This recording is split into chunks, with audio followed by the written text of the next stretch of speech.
कैसे हैं सभी दगड़िए? बढ़िया होंगे।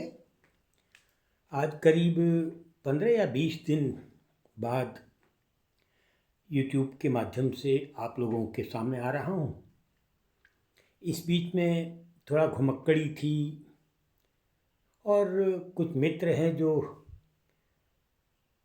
पहाड़ के जो इष्ट देवता हैं हमारे, खासकर कुमाऊँ क्षेत्र में ग्वालजू महाराज, हरजू महाराज, इन पर केंद्रित बाल गोरिया शीर्षक से फिल्म बना रहे हैं। बागेश्वर में फिल्म की शूटिंग 21 तारीख से लेकर आज तक निर्बाध चलती रही।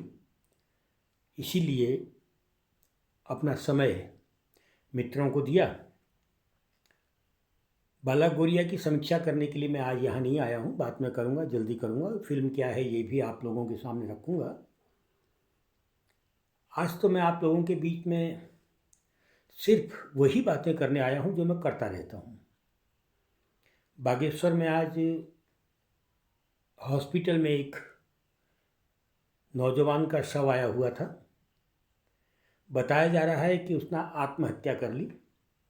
उम्र 16 या 17 वर्ष। पिछले ही दिनों, अधिक समय नहीं हुआ है, इसी उम्र के एक नौजवान ने और आत्महत्या की थी।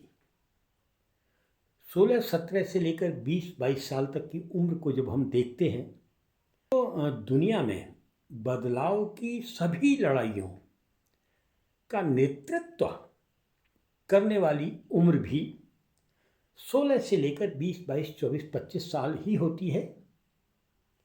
वह शहीद आजम भगत सिंह हो, अशफाक उल्लाह खां हो, सभी भारत के बहुत सारे क्रांतिकारी गांधी की क्रांति से देखें तो उसमें भी जो लोग जुड़ते हैं गांधीवादी तरीकों में भी, वो भी खासकर इसी उम्र से ताल्लुकात रखते हैं।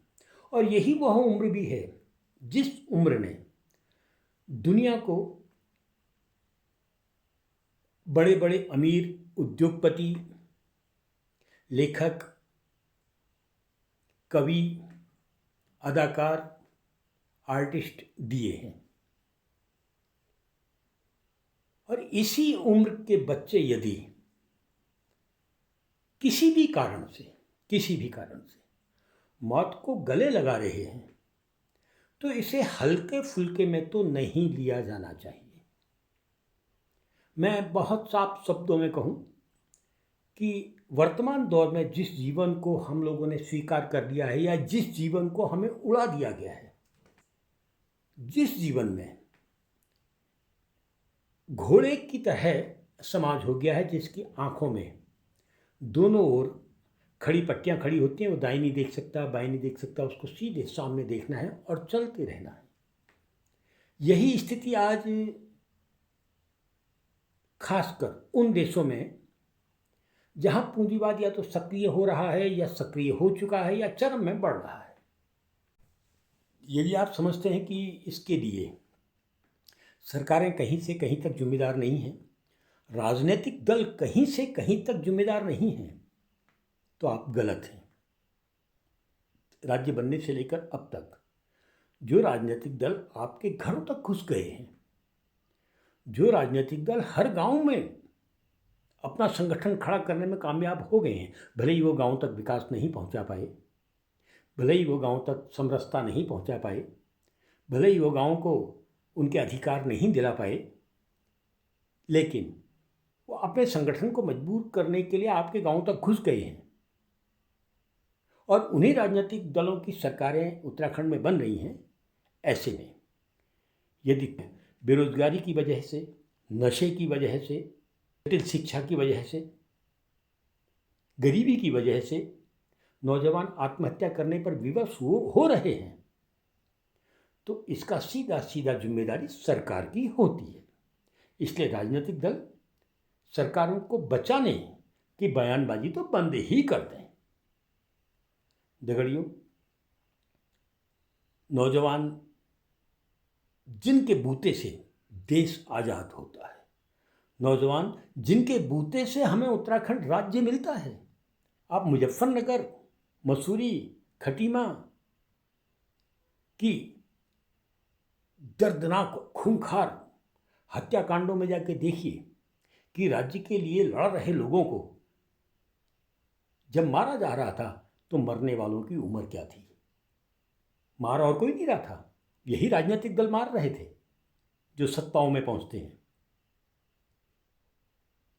अब जब राज्य बना है और आप राज्य में हर व्यक्ति को रोजगार देने में नाकाम हैं, आप अगर राज्य में खतरनाक किस्म की नशों को रोकने में नाकाम हैं, यदि आप राज्य में भूमि का बंटवारा करने में नाकाम हैं, यदि आप राज्य में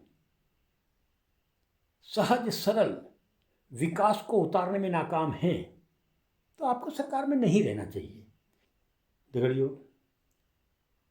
जो नौजवान आत्महत्या कर रहे हैं, उन आत्महत्याओं के लिए और कोई नहीं, अगर प्रथम दृष्टया सबसे बड़ी जिम्मेदारी किसी की बनती है तो वह उन राजनीतिक दलों और दलों से बनने वाली सरकारों की बनती है जो हमारे गांवों तक तो घुस गए हैं, हमारे मोहल्लों तक तो घुस गए हैं, हमारी चौपालों पर तो जिन्होंने कब्जा कर लिया है, हमारे पंचायत राज में तो जिन्होंने कब्जा कर लिया है, लेकिन जो बेरोजगारी ख़त्म करने में नाकाम है, नशे को गांवों तक पहुंचने से रोकने में नाकाम है, और तो और पूरे पहाड़ को शराब तंत्र के हाथों गिरवी कर देने पर आतुर हैं, वही सबके लिए जिम्मेदार हैं।